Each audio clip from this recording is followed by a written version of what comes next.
Good morning, Pittsburgh. Welcome to Pitt to the Point, live from the state-of-the-art Pitt Studios. I'm Margot Rensel. And I'm Mia Wadella. Thank you for joining us this morning. Pitt to the Point is your one-hour news magazine show that covers everything at the University of Pittsburgh to its regional campuses, to the City of Pittsburgh, as well as national and international news. We'll be covering everything from entertainment, politics, and sports. And we'll be sure to keep you updated on all things Pittsburgh, all the way to the point. Our first story is said with heavy hearts. Since the start of 2023, shootings in America have become an epidemic. Both in Pittsburgh and nationwide, shootings have been at the forefront of everyone's minds. Last week, we were joined with the University of Pittsburgh's Chief of Police to discuss these continuous tragedies. In recent months, the rise in shootings had led to several concerns on what the future holds regarding safety. Our hearts go out to the families of Chief Justin McIntyre, Officer Sean Slagansky, Officer Charles Thomas, and Officer Jordan Schreckenghost. Pitt to the Point is keeping them and their loved ones in our thoughts and prayers. The Pennsylvania House of Representatives plans to introduce new laws to protect police officers. In other police news, the Pittsburgh police are looking for more information on a sexual assault that occurred at the Bridges on Forbes apartment complex. This occurred on February 25th between the hours of 12 a.m. and 2:30 a.m.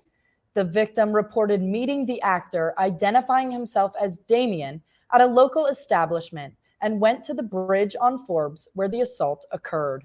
If you know any information that would help this case, please contact the Pitt Police at 412-624-2121. In recent years, college tuition costs have gone up substantially. That's right, Margot. As college students, we can understand what is at stake when it comes to student loan forgiveness. Our political reporter, Jamie Ely, has more on a Supreme Court decision that could affect the future of college tuition. Jamie. Thanks, Margot. The Supreme Court has a 40 million person decision resting on their shoulders. Arguments are already happening to determine the legality of the federal student loan forgiveness plan proposed by President Biden this past August. It's a tense time for students. If the program's deemed unlawful, it could leave a major hole in the pockets of students here at Pitt and around the nation. The highest court has a massive decision on their hands, one that could affect 40 million students nationwide. This past Tuesday, the Supreme Court started hearing arguments for two student loan-related cases, in what is proving to be the final obstacle for the Biden administration's fight for student loan relief. Biden versus Nebraska argues that the administration overstepped their bounds with their student loan cancellation plan, as the program would cause states to lose revenue due to the plan. In the second suit, Education versus Brown, student loan borrowers Myra Brown and Alexander Taylor alleged that they were not allowed input on the plan. They are arguing that the administration did not go through the notice and comment procedure, which is required to notify the public of their proposal and to take comments from them. Biden's forgiveness plan is based on the Higher Education Relief Opportunities for Students, or HEROES Act of 2003. Used by former President Donald Trump to suspend student loan payments during the pandemic, the system is used to alleviate borrowers' financial woes during national emergencies. Traditionally, programs under the HEROES umbrella don't have to go through the notice and comment requirement. However, the argument is that the Education Department does not have the authority to act under this law. With time running out on the HEROES Act, the Supreme Court only has a short amount of time to make their decision. Until then, millions of students anxiously wait to see if they will have to pay what they owe.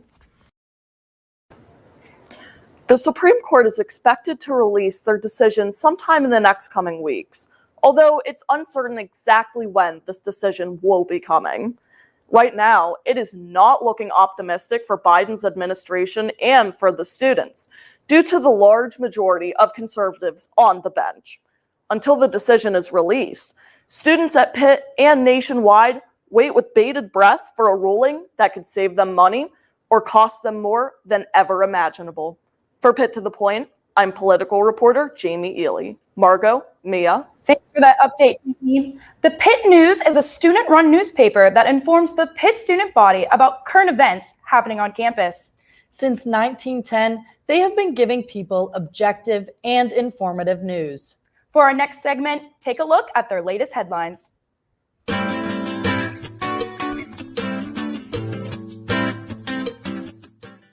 University of Pittsburgh alumni Roger White founded Stratus Firm, a production company that creates large-scale special events. White directly cites his time in the Pitt Program Council as a major influence in him pursuing a career in special events. This past week, the Board of Trustees met in the William Pitt Union. Chancellor Patrick Gallagher gave the board updates about the record-breaking number of first-year applicants to the university. The Pitt Program Council has officially announced the headliner for this year's Bigelow Bash. Pop music artist Carly Rae Jepsen will hit the stage April 2nd in a free concert for all Pitt students. We try to pick articles that, people can learn something interesting, talk to new people, and kind of learn new perspectives. When Pitt Program Council announced that Carly Rae Jepsen was going to be the headliner at Bigelow Bash, I was so excited. I think it'll be a great opportunity for everyone to kind of get together and jam out and kind of reminisce back in the days where she was on the radio a ton. So, yeah. Updates on construction madness happening around Oakland and on Pitt's campus.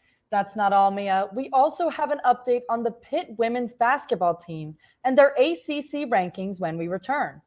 We'll be right back, Pittsburgh.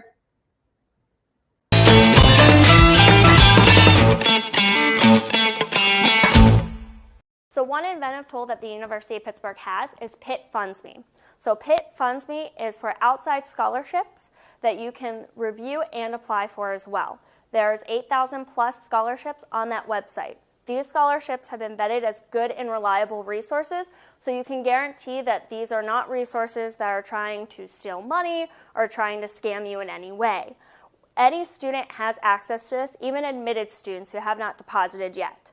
When you go into your my.pitt.edu, you'll want to search in the Ask Kathy box, Pitt Funds Me, and make sure instead of an S in Pitt Funds Me, you're going to put a $sign. That will allow you to go into the portal to be able to look at all the outside scholarship opportunities that fit your specific profile.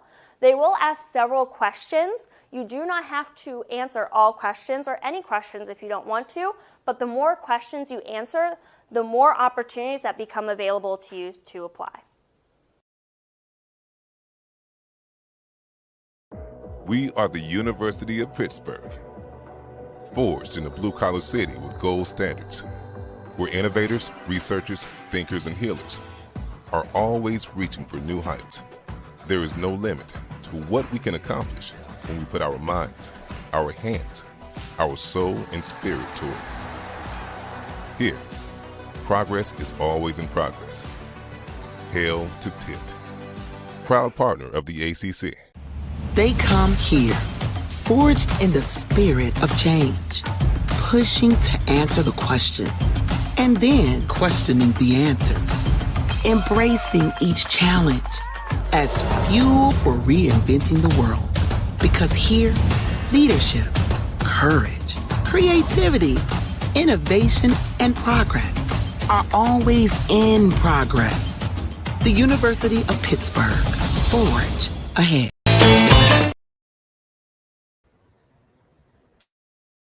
Have you checked out our website yet? Well, if you haven't, give it a look. If you want to see all your Pitt to the Point faves and stay up on current events, check us out at pittothepoint.com. And if you want to learn more about the magic that happens behind the scenes and see more of our good-looking team, check us out on our social media.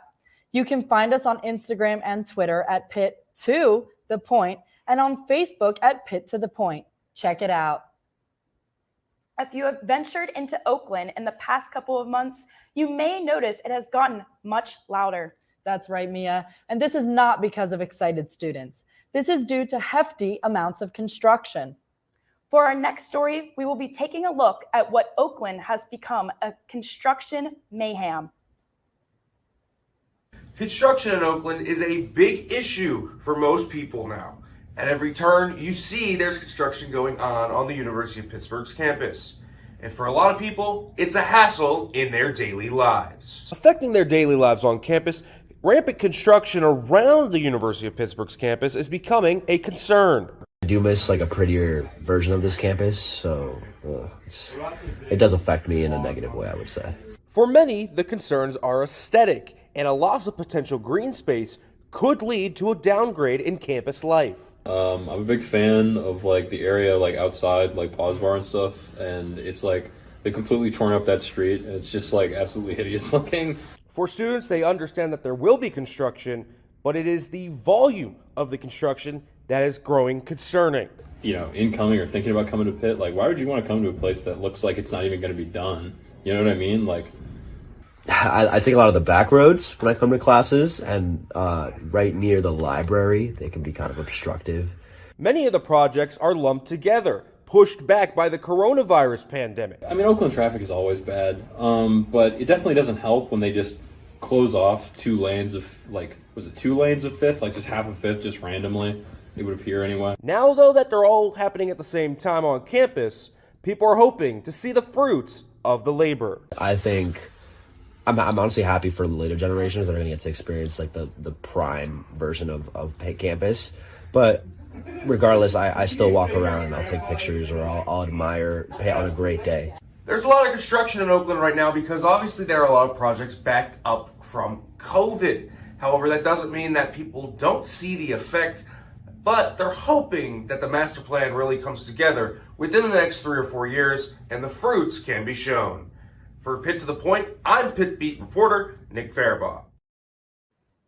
Well, Margot, I guess with all that construction, and the good news is, at least our campus is always in progress, becoming better. That's right, Mia. UPMC Children's Hospital in Pittsburgh is known for top-of-the-line medical care. In the past year, UPMC has continued their advancements. They were recognized for their efforts in 2022. In this edition of Pitt to the Point's Medical Minute, learn more about UPMC Children's Hospital's new achievements. The University of Pittsburgh Medical Center was recently recognized for outstanding work in the medical field, being one of only 12 pediatric clinics to be picked for the Leapfrog Group Award of Best Children's Hospitals. The Leapfrog Group is a nonprofit watchdog organization that collects, analyzes, and publishes data on the quality and safety of healthcare clinics for the past 20 years. Known for bold transparency, pushing the healthcare industry further, and promoting affordable, high-value care, Leapfrog conducts a safety grade, which looks at statistics pertaining to infection, problems with the surgery, safety problems, practices to prevent errors, and the staff, then breaking down those sections and comparing the performance of them to the national average. UPMC Children's Hospital was selected as a top hospital out of a record of 2,200 clinics in the survey this year, the hospital receiving an A in grading, achieving nearly all of the grading requirements. The 2 biggest areas UPMC Children's Hospital needs to improve on is the experience of children and their parents, and also infections in both the blood and urinary tract. Diane Hupp, president of UPMC Children, said, quote, "The Leapfrog Group's national recognition highlights a remarkable team of devoted physicians, nurses, and staff who worked tirelessly throughout the pandemic and the ongoing surge of respiratory illness to ensure every patient and family has the safest experience and receives the highest quality, compassionate care they deserve." This has been Pitt to the Point, medical producer Jake Plines. Let's send it back to the desk. The Pitt women's basketball team traveled south this week to finish off their season at the 2023 Atlantic Coast Conference. Our Pitt sports reporter Erin Clark has an update on the Panthers. Erin. Thanks, Margot. The Pitt women's basketball team season likely ended Wednesday after a first-round ACC tournament loss to Clemson. The Panthers fell to the Tigers by a final score of 71-53. Pitt's shooting woes cost them all afternoon as they shot just 30.6% from the field. The Panthers were led by senior forward Amber Brown, who scored 16 points in the contest, while Daishanette Harris added 12. The ACC tournament takes place this year in Greensboro, North Carolina.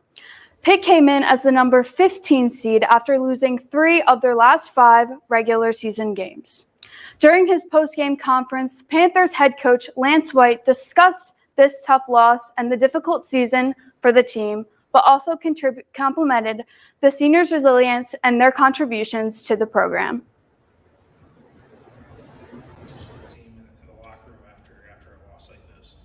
Yeah, no, and it's the end of your season, and and obviously we didn't do the goals that we wanted, and and that hurts, and especially for these guys who we all came in together and fought and just really busted our butts every day to put us in, and you don't succeed what you want to. But overall, we're not defined by this one moment, this one game. Is that they're doing amazing stuff, and again, to have these two soon-to-be graduates and who are going to go off and do amazing things in the world, that's really what I want them to know, and for us as a basketball team to know. Okay, back. The ACC tournament continues throughout this weekend, with the championship game taking place this Sunday, March 5th. The second round was held yesterday, with North Carolina, NC State, Miami, and Wake Forest all advancing. They will meet the top 4 teams in the ACC today, who received byes from earlier rounds due to their high seeding. With almost no chance of making the NCAA tournament, Pitt will finish the year with an overall record of 10-20. Although it was a disappointing year, Pitt hopes to regroup and come back stronger next season with highly ranked recruits coming in. For Pitt to the Point, I'm Pitt sports reporter Erin Clark. Mia, Margot? Thanks for that update, Erin. Pitt to the Point is for sure wishing the Panthers best of luck this weekend at their tournament. That's right, Mia. Coming up, we will hear from our friends at Montour High School. We will also hear what's happening at Pitt Johnstown from our regional campus reporter. Also, stay tuned to learn more about a spectacular moment that happened at the Peterson Event Center last week at the Pitt Men Basketball Senior Night Game. All that and more when we return.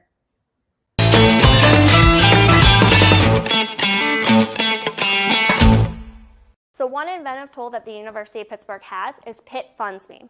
So Pitt Funds Me is for outside scholarships that you can review and apply for as well. There's 8,000 plus scholarships on that website. These scholarships have been vetted as good and reliable resources, so you can guarantee that these are not resources that are trying to steal money or trying to scam you in any way. Any student has access to this, even admitted students who have not deposited yet. When you go into your my.pitt.edu, you'll want to search in the Ask Kathy box, Pitt Funds Me, and make sure instead of an S in Pitt Funds Me, you're going to put a $sign. That will allow you to go into the portal to be able to look at all the outside scholarship opportunities that fit your specific profile. They will ask several questions. You do not have to answer all questions or any questions if you don't want to, but the more questions you answer, the more opportunities that become available to you to apply. H2P is short for Hail to Pitt, our Panther fight song, but we also use it to express just how much we love it here. There are so many reasons to hail, but here are just a few. Hail to Kathy! Hail to the Nationality Room. To WPTS Radio. Hail to Oakland. Hail to Shenley Plaza. Hail to Forbes Avenue. Hail to the towers. Hail to Cardiac Hill. To Hillman Library. Hail to the University of Pittsburgh. Hail to Pittsburgh. Hail to Heinz Field. Hail to Pitt.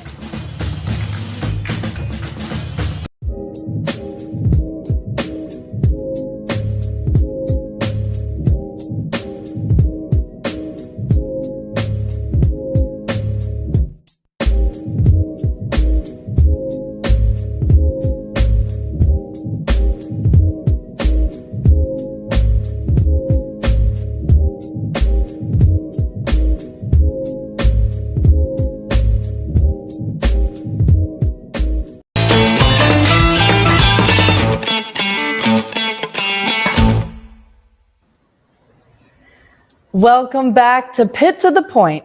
It is time for our college and high school news report. That's right. Today we are joined live with Montour High School. Let's take a look at what is going on with the Spartans over in McKees Rocks. How are you doing, Leah and Ella? Hi, Margaret and Mia. Thank you for having us on this Friday morning. The past few weeks, Montour has been experiencing an unwanted mess from some feathery friends.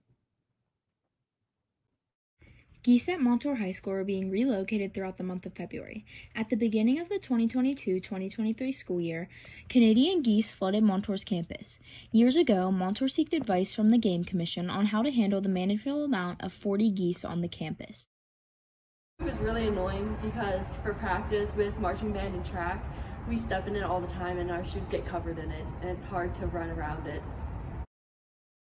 Montour's administration takes true pride in the looks of their campus, and the geese droppings are interfering with the aesthetic that they are trying to uphold. Therefore, they called in the Geese Police. The Geese Police consists of a husband, a wife, and their 3 border collies. During each visit, the Geese Police come 3 times throughout the day, once in the morning, once in the afternoon, and once in the evening. The geese view the border collies as natural predators, leading the geese to believe that Montour High School is a dangerous place to stay. Ultimately, I think if any of you had the opportunity to walk over towards the softball field area, you'd notice that they are messy, and it's a challenge to clean up after 90 geese. So, one of the main concerns for us is A, it's unsanitary, and B, it just becomes a nuisance. After 7 different visits, these geese have left Montour High School's grounds. Montour administration has the Geese Police on standby in case of the geese return. According to our administration, so far the relocation of our district's visitors has remained quite successful. Here from Montour High School, I'm Leah Schrader. And I'm Ella Doherty. Margot, Mia? Thank you, Leah and Ella. Now, do you feel that the Geese Police have effectively gotten rid of these geese? Yes, I've noticed a huge decline over the past month, especially on the softball field and football field where a lot of extracurriculars take place. Wow, I've never heard of the term Geese Police. That sounds like a cool job. I don't know about you guys. I know, I want to be a Geese Police. Thank you, Ella and Leah, for this update. Now that we know what is going on in high school, let's glance at what is going on at the University of Pittsburgh branch campuses. The University of Pittsburgh has recently been on the map for some notable wrestling seasons. Pitt Johnstown is no different. We are sending it over to our regional campus reporter, Aiden Dean Dunn, on the latest news from Pitt Johnstown wrestling successes. Aiden. This week, we covered the decorated men's wrestling team at the University of Pittsburgh Johnstown, a team that exemplifies what you get when you combine hard work, dedication, and love for a sport. We spoke with the 2 people who symbolize how you make a team like this tick. And those 2 people are a player and their coach. This past Saturday, the men's wrestling team at the University of Pittsburgh Johnstown took to East Stroudsburg, where they earned their 2nd consecutive NCAA Division II regional crown. This is the program's 25th overall regional crown, and it comes after an undefeated 15-0 season. 8 out of 10 of Pitt Johnstown's starting wrestlers are being sent to nationals, which will take place on March 10th and 11th. We spoke with head coach Pat Pecora and All-American wrestler Brock Biddle, who picked up his 100th win in this tournament, and told us why the bond of Pitt Johnstown wrestling lasts across generations. I'm close with people from the 99, 97 team. And that was kind of the thing that brought me in here too, is the program is that we just have a vast alumni network that has brought me up through many years, and now to be a part of the brotherhood and be a part of that program is just something special to me. When Brock's talking about alumni, we have alumni that goes way, way back. And I always feel that our alumni is very, very, very close because it's a family and they all have the same dad, so they all have me in common, so I can always say they all had the same dad. So there's a connection with all of our alumni, that was me in there. And so it keeps them all together. I go down into our wrestling room. We have all the names on the walls of all the, All-Americans and national champions. And it's my life. I can actually go through, the eras of my life through our wrestling program, and so it's been a great way to spend a life. Well, Coach Pecora, I think I'd have to agree with you. It does sound like a life well lived, and it sounds like it was a life of service. I think one way to tell these things is when there's so many people who would say that their lives were positively affected by your work. Covering regional campuses for Pitt to the Point, I'm Aiden Dean Dunn. Margot, Mia? Thank you for that, Aiden. We wish them all good luck as their season continues. Mia, did you know that Pitt Johnstown mascot is a mountain cat? I had no idea, but all cats to me. When we return, we will hear from our city beat reporter about some off-campus housing issues that might arise due to a new city ordinance. We also have some insight about a museum in the Pittsburgh area when we come back.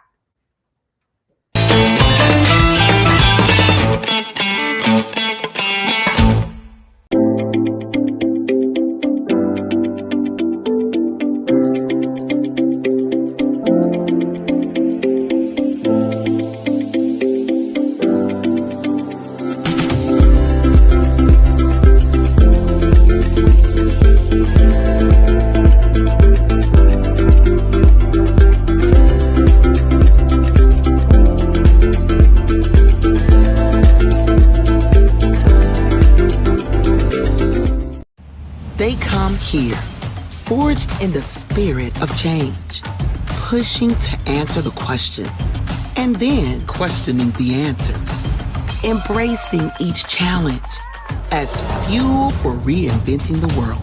Because here, leadership, courage, creativity, innovation, and progress are always in progress. The University of Pittsburgh, forge ahead.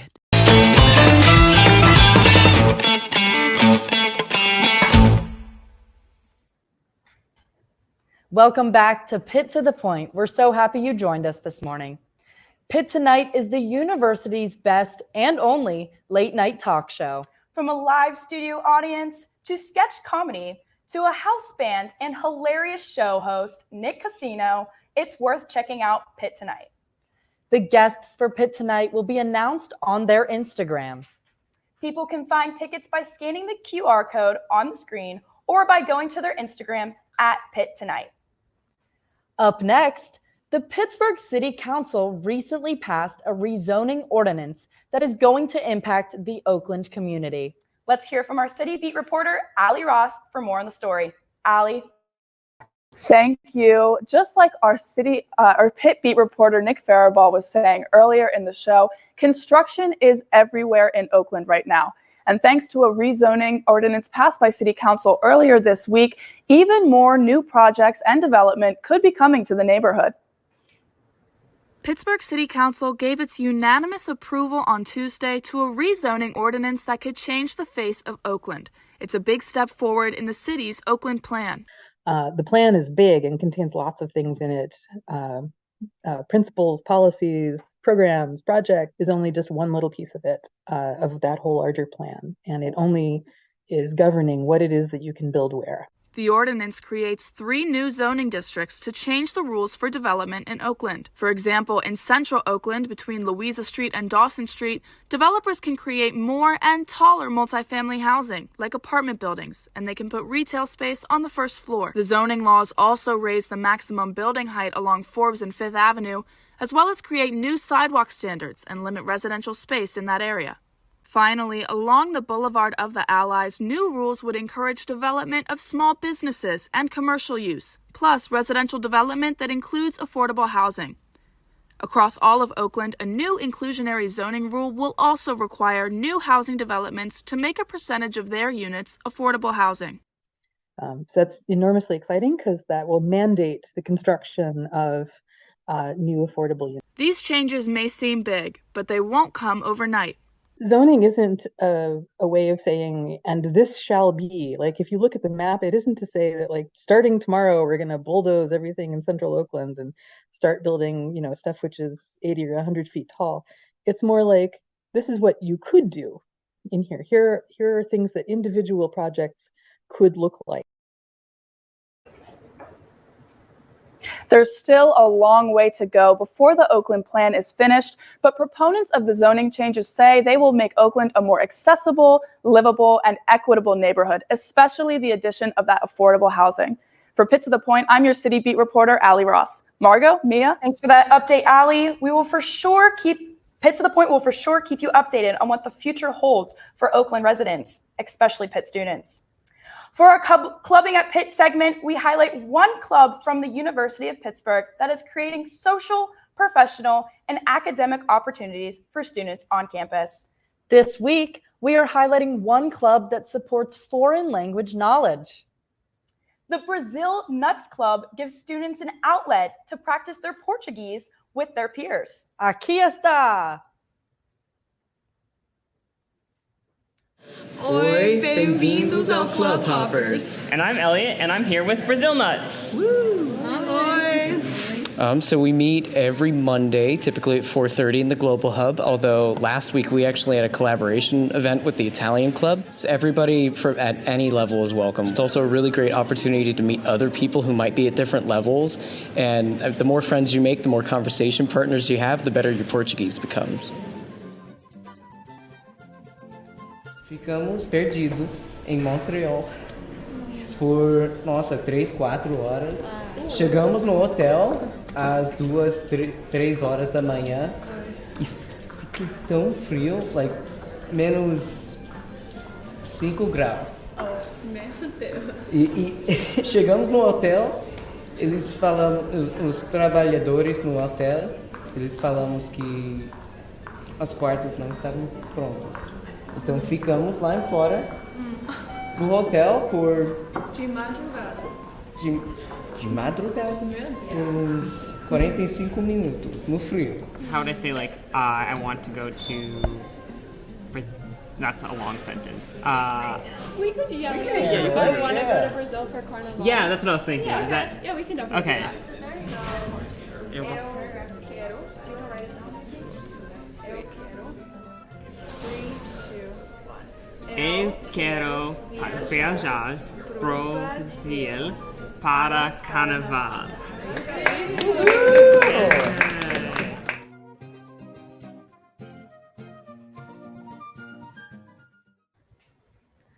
Obrigado. Margot, looks like you should be joining that Brazil Nuts Club. I know, sign me up, Brazil Nuts. You got some pretty good Portuguese going on. I agree. What an amazing opportunity. Up next, we have some insight into one of Pittsburgh's most famous art museums. The Andy Warhol Museum, located in Pittsburgh's North Shore, is making headlines with recent additions to their facility. Our entertainment reporter, Anthony Siki, has the story. Anthony.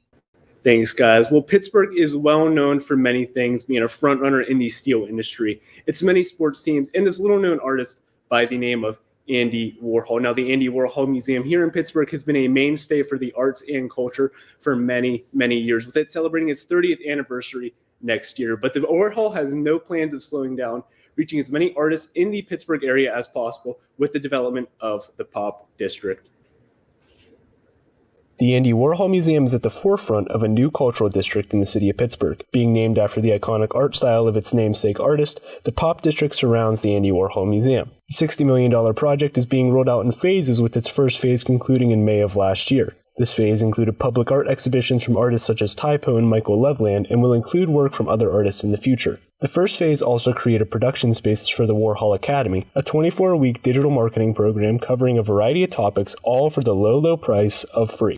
It's created physical spaces for young creators. The second phase of development will start in 2024, which will include new Andy Warhol destinations in the area, including a new 40,000 square feet live performance venue. While only being about a half-mile walk away from the city's North Shore neighborhood, which includes Stage AE, bars, as well as PNC Park and Acrisure Stadium, the Pop District will be a must for anyone visiting town. About a third of the property and the real estate that surrounds the museum and the stadiums is completely empty. How might we reimagine the use of empty spaces that are just devouring carbon and putting those spaces back to work for people that live and work in Pittsburgh? The second phase will also include the Warhol campus, which aims to further the museum's plan with the Pop District, focusing on the development of more creative ventures for Pittsburgh and its surrounding areas. The mission of the Pop District is to make Pittsburgh a place where the next Andy Warhol doesn't need to leave Pittsburgh to become the next Andy Warhol. The Pop District and its goals are nothing new for the Warhol. The museum is committed to pushing the envelope when it comes to its outreach programs and community partnerships while keeping its core values in mind. Now, shifting to a different sector of entertainment in the Pittsburgh area, next Saturday, March 11th, is the Pittsburgh Film Office's annual fundraiser, Lights, Glamour, Action, that will help support local filmmakers as well as bringing new filmmakers to the Pittsburgh area. And if you want to learn more about this, you can tune in next Friday. I will be talking to Dawn Keyser, the director of the Pittsburgh Film Office, to see how they are supporting local filmmakers as well as growing Pittsburgh as a film industry. Now, we may need to wait an entire year to see everything that the Pop District has to offer. One thing is for sure, and that is Andy Warhol's legacy of pushing the envelope in the art world will continue with the Pop District. But for now, we could go and visit the Andy Warhol Museum and multiple public art exhibitions with much, much more to come in the future. And if you want to know more information about the Pop District, you'd head over to their website, thepopdistrict.org. From Pitt to the Point, I'm your entertainment reporter, Anthony Siki. Mia, Margot. Thank you, Anthony. All of us at Pitt to the Point would like to express our deepest condolences to our Maggie McLeod. Maggie's father, Greg McLeod, passed away unexpectedly yesterday. Maggie is currently our business and technology reporter on Pitt to the Point. She has spent the past 4 weeks as our news director, and many of you may remember Maggie as one of our anchors last year. Pitt to the Point is more than just a class at the University of Pittsburgh. We consider ourselves family, and when one of us is hurting, we are all hurting. I hope you can join us in offering heartfelt thoughts and prayers to our Maggie McLeod and her family. We'll be right back.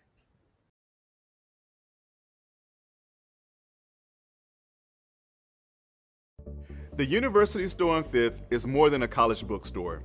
We are independently owned and operated by the university, and we've been that way for more than 100 years. The consistent campus support allows us to respond to the changing needs of our customers, provide personalized service and quality merchandise, support the university's initiatives, and represent Pitt with Panther pride. The U-Store has all the course materials that you need. Whether you want to purchase or rent your books, or you're interested in digital materials, we can help. Looking for the latest tech and accessories? We carry all the biggest brands. As an Apple authorized campus store, you will receive the best in educational pricing on your favorite Apple products. Plus, our repair center and student technical support are conveniently located in the store and are ready to get your tech back in working order. Visit us to shop the latest Pitt apparel, school supplies, and the largest independent book selection in the city, all without leaving campus. And when it comes to services, visit the Center for Creativity, which offers members of the Pitt community a space to engage their hands and minds. It's easy to shop online and pick up in store. We accept financial aid and Panther funds for your convenience. At the U-Store, we put pride in everything that we do so that you can put Panther pride in everything that you do. So stop by today and let us help you. Hail Pitt! We are the University of Pittsburgh, forged in the blue-collar city with gold standards, where innovators, researchers, thinkers, and healers are always reaching for new heights. There is no limit to what we can accomplish when we put our minds, our hands, our soul, and spirit toward it. Here, progress is always in progress. Hail to Pitt, proud partner of the ACC.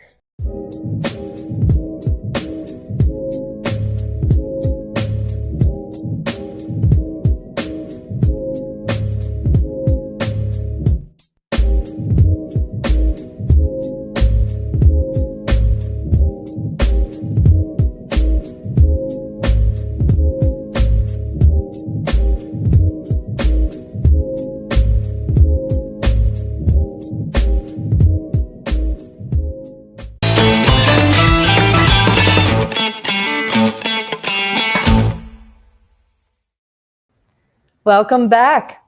One competitive cheer team known as the Pittsburgh Superstar Supermodels has built quite the legacy in the city. What a name. Let's hear from our city sports reporter, Amelia Pearson, for more on these spectacular athletes. Amelia?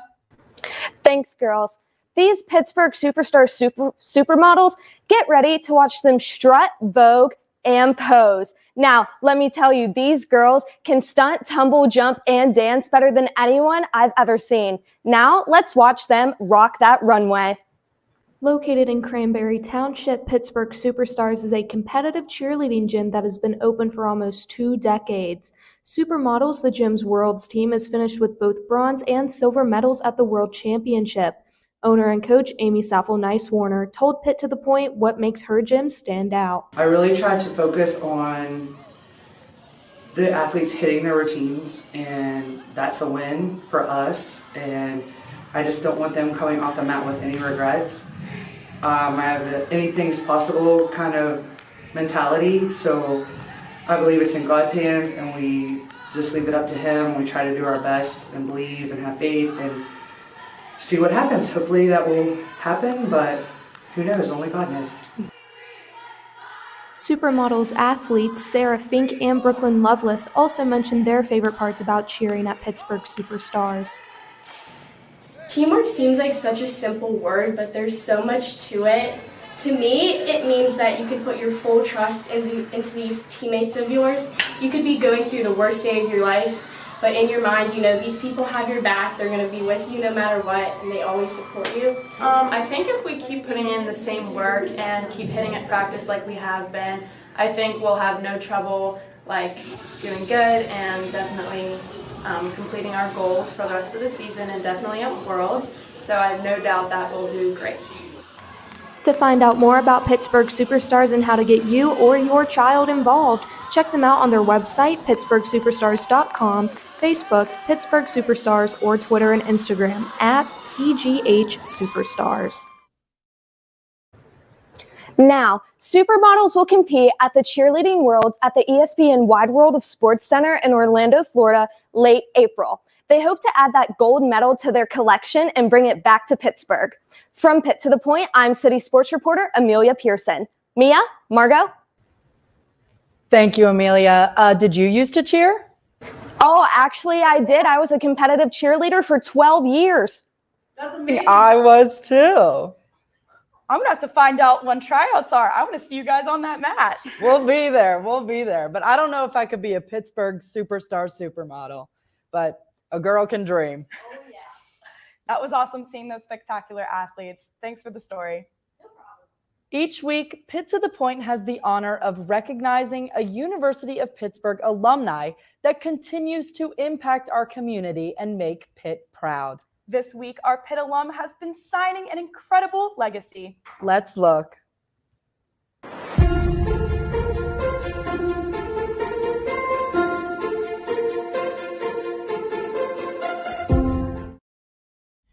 Heather Gray is an American Sign Language interpreter who graduated from the University of Pittsburgh in 2000. She has interpreted hundreds of live theater performances, including Beetlejuice at the Benedum just this past Sunday. She even interpreted Joe Biden's presidential candidacy announcement in Lawrenceville. Filmed last year, Heather was the co-host of Signtastic, an American Sign Language TV game show. Heather is also the co-founder and executive producer of Silent Visual Media, whose goal is to elevate deaf representation in the entertainment industry. A remarkable career this Pitt alum has had thus far. It is a privilege. We are joined live today with ALS interpreter and Pitt alum Heather Gray, with Pitt to the Point's Jordan Sapp. Jordan? Thank you, Margot and Mia. Good morning, Heather. So how did you first become involved in sign language? Well, I actually got involved when I was here at the University of Pittsburgh. On my campus tour, the tour guide, who was a Pathfinder, was like, they signed their introduction, like, hi, my name is blah, blah, blah. And I was like, oh, that's really cool. Like, where'd you learn to do that? She was like, here at Pitt. And so I came and I took classes, and my teacher, the late Karen Walkney-Marjenovich, was very adamant about everyone signing and really integrating into the deaf community. Even though we were not training to be interpreters, she trained us to be interpreters. Oh, that's wonderful. So as a Pathfinder, they had you learn that? Well, that was that Pathfinder who led my tour did take a class. But then whenever I took classes when I became a Pathfinder, I was like, I'm going to do the same thing. So. Oh, that's wonderful. Were you involved in any other American Sign Language activities in the university? Well, yes, there was a performance group called Beautiful Hands, and Karen led that, and it was really fun. We would go around and perform songs in sign language and just meet a bunch of deaf people. So I have my best friends from those times. But I pretty much majored in extracurricular activities when I was here. And so every extracurricular activity that I did really kind of shaped who I am today. Like when I was an RA, that was helping me with leadership skills. And when I was a Pathfinder, that helped me with communication. And in the University of Pittsburgh Marching Band, helped me also with leadership skills and performance. And so everything that I did at Pitt helped me to become who I am today. Yeah, that's wonderful. And it carries on. We have an American Sign Language Club still. So I love it. Great. So you're the executive producer and co-host of Signtastic. Yes. So what was it like filming that, and how did the idea come about? So Daniel Cook, who is the host of the show, has a card game called Signtastic. He's been a teacher for 35 years, and he teaches ASL to kids. And he noticed that not kids, college kids. I'm so old now that I said that. But he teaches to college students, and he noticed that people would get bored in class. And so he would motivate people by playing games. And he started this card game called Signtastic, and then he transferred it into the game show. Gosh, that's great. So I noticed you have a lot of social media pages, including TikTok. So you have some pretty wonderful, funny TikToks on there. How do you come up with the ideas for those? Well, I've spent 30 years with deaf people and working in the deaf community and serving the community. And so I have like a lot of experiences and all of these things that happen. And it's not just one thing. So I'm not just saying that this one person did this. It's common themes that you see often. And we try to educate people through humor, but also we want to be sensitive to be like, listen, hey, when you're talking to a deaf person, talk to them. Don't talk to the interpreter, talk right to them. And no, a deaf person doesn't need an interpreter to drive them to their doctor's appointment. They went there on their own because they're an adult, and that's what they do. So we're really just trying to educate people and bridge the gap between the deaf and the hearing communities. Yeah. Oh, that's great. Thank you for your answer. And thank you for coming on set with us. So if you'd like to see more, keep an eye out for what Silent Visual Media has coming up next. And thank you again. Thank you. For Pitt to the Point, I'm your alumni segment producer, Jordan Sapp. Margot, Mia. Thank you, Heather and Jordan. I know what I'm doing right after the show. I'm looking up Heather on TikTok. I have to check those out. Margot, didn't you take a sign language class? I sure did, Mia. This is my name in sign language. Nothing on Heather. Nothing on Heather. Show me how to do thank you. Awesome. We'll have to work on that. Thank you, Heather. Every year, the National Football League holds a scouting combine for potential players to get recognized by professional teams. That's right, Mia. This year, the NFL Scouting Combine has been taking place in Indianapolis. Over the week, players are tracked for running and other agility skills for prospects to observe. Now let's hear from Nick Fairball, live from the NFL Combine in Indianapolis. Nick. There are 6 Pitt Panthers here at the NFL Combine hoping to achieve their NFL draft dreams. Well, some Panthers took the field already yesterday, and Kalijah Kancey was the one that was the trailblazer. Kalijah Kancey's record-setting day, he ran a 4.67 40-yard dash, and that is the fastest 40-yard dash thus far this century by a defensive tackle. It's that impressive for Kalijah Kancey. He broke Aaron Donald's record, of course, a Pitt legend. But also, Habakkuk Baldonado took the field, and his journey from Italy to the NFL to now is what is driving his force. Just kind of prove myself right, and I don't play to prove anyone else wrong. I just prove myself right. I'm just playing with great leverage. As a defensive tackle, lower men's win, and you just got to play with great leverage, great technique. By me being undersized, I can't afford to have bad technique. What's going on? Kalijah Cansey. I'm here at the NFL Combine. Today I ran the 40. I killed it. Childhood dream. I'm enjoying it. Thank you. I got all my people from Italy and more that I just wishing me good luck. My phone is blowing up with all the love and energy that they transferred to me. So I'm really excited. I got the whole country on my back. I got to show what Italians can do. So I'll showcase that tomorrow. The thing that will help you the most is to stay grounded, take it day by day, and get better at something every day.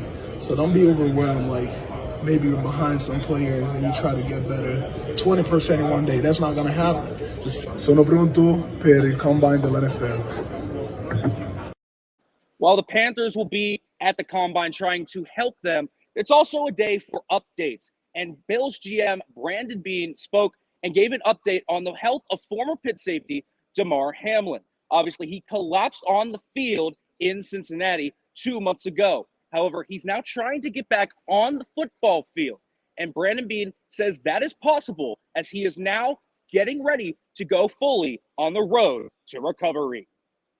Damar's doing great. I'm glad we're all able to smile about his situation. He's seen several specialists since our season has ended. That's not done. I think he's got 2 or 3 more that he's got to see in various parts of the country. So far, all is well with his testing. And if he's able to get full clearance and he feels he's ready to do it, I mean, that's another big smile of a story of not that he's just got his life back, but he would have his football career back and have an opportunity to go back out there and play. And so we'll continue to support Damar through this whole thing. And again, I would love to give the storybook ending that he's definitely going to play, but we just don't know that yet. But if he does, we'll all be very happy for him. The Bills and Hamlin are trying to sync up their game plan to make sure he is fully cleared to get back on the field. And so the Bills are also comfortable with him going back on the football field, but they won't know that answer until at least the summer, but potentially even longer, according to Brandon Beane. Meanwhile, there are 6 Panthers. Israel Abanikanda is testing tomorrow. I believe Savassi Dennis is testing today. So there are a lot more to watch if you're a Pitt fan here at the NFL Combine. For Pitt to the Point, I'm Pitt beat reporter Nick Fairbaugh, live from the NFL Combine. Margot, Mia. Thank you so much, Nick. We wish you the absolute best of luck with the rest of your weekend. And if you want to watch more of the NFL Combine, be sure to go to pittothepoint.com to watch the 40-meter dash. Please be sure to stick around to watch an incredible moment that unfolded on the court at the end of the Pitt men's basketball game against Syracuse last week. We'll be right back, Pittsburgh.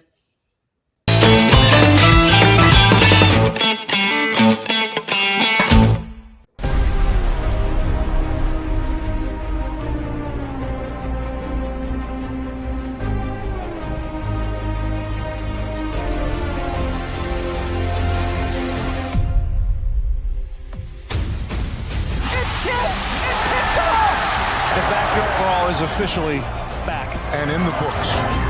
Stefanski just shoots and he scores. They're the winningest team in Pittsburgh history. Ball sent in. Sullivan, Pittsburgh, 1-0. Great strike, Michael Sullivan. Pittsburgh has a share of the ACC title in 2022. The record set by Tony Dorsett has been broken by Israel Abanikanda here. The Pitt Panthers are going into the next round for the first time in program history.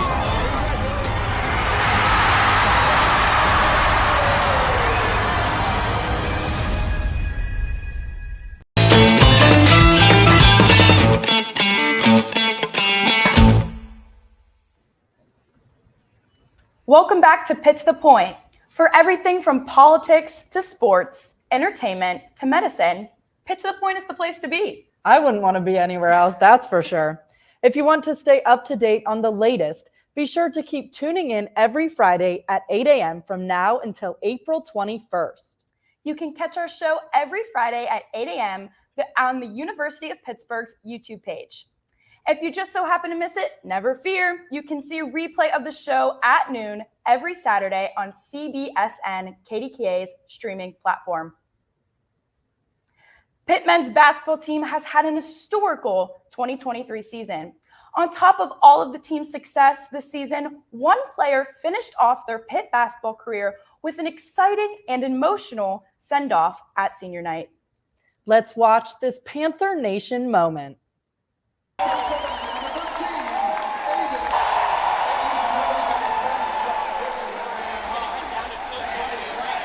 Every kid dreams about, these type of opportunities. Definitely something that I dreamed about and worked for, but to see it happen is unbelievable. It's kind of getting emotional just thinking about, all I've been through and how it's kind of coming to an end, my journey here. It was just a really emotional night, even before I got onto the court.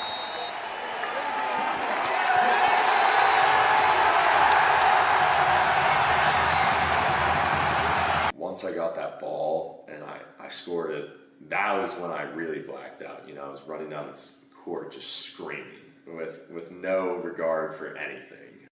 Rebound with 20 seconds, back to Fish. Fish to the rim.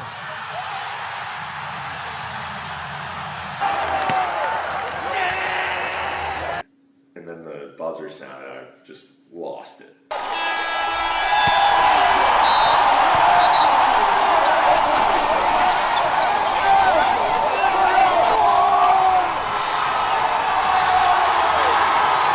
Listen, all of you guys played off, but I got the game ball, and I'm going to give this to a dude. Man, he dreamed of being here in the camp to get that bucket off the cross.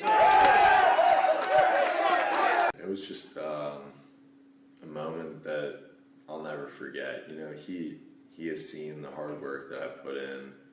I try and be the first guy in, the last guy out every single day. A lot of work goes into these moments. And he's been through a lot with this program. We've been through a lot together, culminated with a win over Syracuse on senior night. We're not done yet, but just to, kind of live in the moment there was unbelievable. Such an honor to be part of Panther Nation and watch all the love and support our athletic department gives to the Oakland Zoo and the athletes. For more Panther Nation love, be sure to tune in tomorrow evening at 6 p.m. and watch the Panthers take on the Miami Hurricanes to battle for the ACC title. Selection Sunday is taking place March 12th at 6 p.m. Eastern Time. The selection committee will be awarding the remaining of the 36 men's and women's basketball teams an at-large bid in the March Madness tournament. Be sure to find out the March Madness tournament teams from the 2023 Selection Sunday next week. Now, Mia, remind me about the social media. It was Pitt 5 the point. Give me a break. It's Pitt to the point. Number 2. Be sure to follow us on all of our social medias at Pitt to the point. We're on Instagram, Twitter, Facebook. We still use Facebook? It's for the moms. We love the moms on this show. For sure. Please follow us on our social medias. Well, Mia, that brings us to the end of today's show. We hope you tune in next Friday for another exciting show of Pitt to the Point. Once again, I am Margo Rensel. And I'm Mia Wadilla. Pitt to the Point is your #1 news source for all things happening at Pitt, all the way to the point. We can't thank you enough for tuning in this morning on Pitt to the Point. Why would you ever want to do anything else? I can't think of anything. I really cannot think of anything. We'll catch you next week.